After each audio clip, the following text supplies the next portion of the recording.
प्रहलाद जी के आज के विशेषांक में रक्षा सूत्र परिवार के सभी सदस्यों का हार्दिक स्वागत है। यक्ष के कई प्रश्न थे, उन सब का विवरण यहाँ देना पाठकों के समय को नष्ट करना होगा। जिस प्रश्न और उसके उत्तर से यहाँ हमारा संबंध है उसी को दिया जा रहा है। यक्ष का यह प्रश्न था, का पंथा मार्ग क्या है? युधिष्ठिर ने तत्काल उत्तर दिया, चारों वेद भिन्न भिन्न विचार रखते हैं, स्मृतियाँ भी एक मत नहीं है। ऐसा कोई ऋषि नहीं है जिसके वचन को प्रमाण मान लिया जाए। धर्म का तथ्य किसी गुहा ग्रहार में निहित है। ऐसी स्थिति में जिस मार्ग से महान लोग जाएं वही मार्ग है।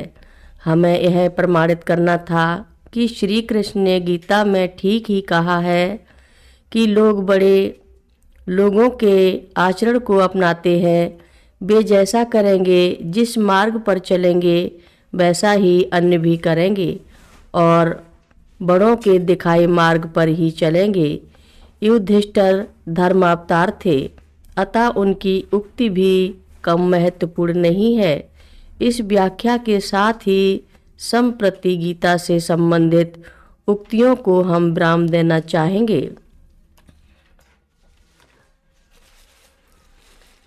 मेरा सौभाग्य था कि यहाँ मुझे एक ऐसी महिला मिल गई जिनके नाना और माता को बाबा जी से संबंधित बहुत अनुभव थे। इस महिला का नाम अलका भंडारी है। ये आश्रम के समीप छतरपुर स्थान की ही रहने वाली हैं। यूँ इनका मायका नैनीताल में है। यही कारण है कि इनकी माता श्रीमती रामा विंदवाल अपने पति के साथ प्रायः कैची धाम आश्रम में जाया करती थी। यह बात तब आरंभ हुई जब इनकी माता एक मृत्यु तुल्य बीमारी से बाबा जी की कृपा से मुक्त हो गईं।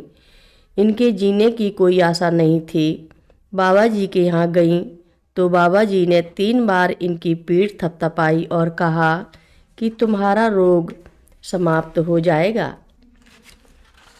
फिर आना वह बहुत स्वस्थ अनुभव करने लगीं और दूसरी बार फिर गईं।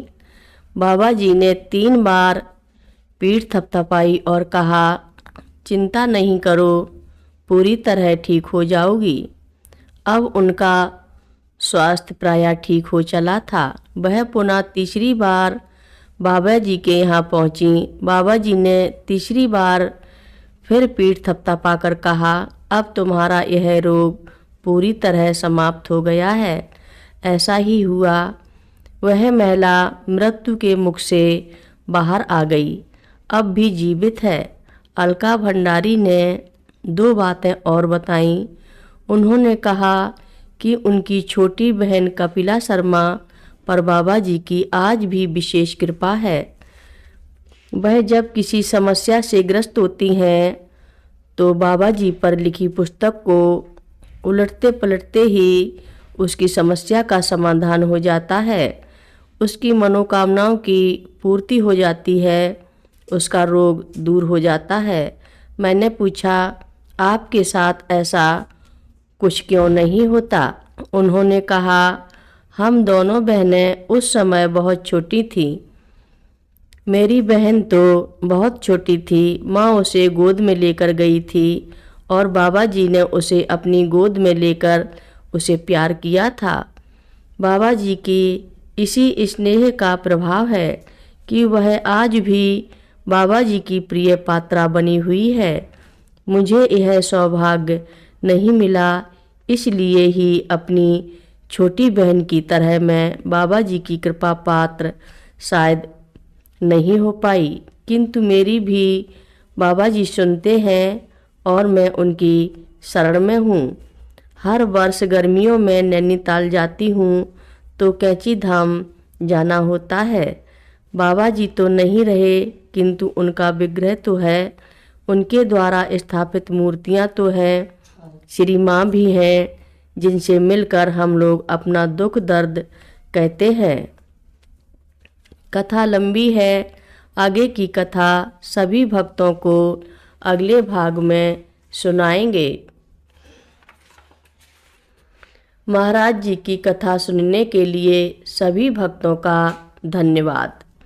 महाराज जी सभी भक्तों पर अपनी विशेष कृपा बनाए रखें। बोलो नीप करोरी बाबा जी महाराज की जय बोलो।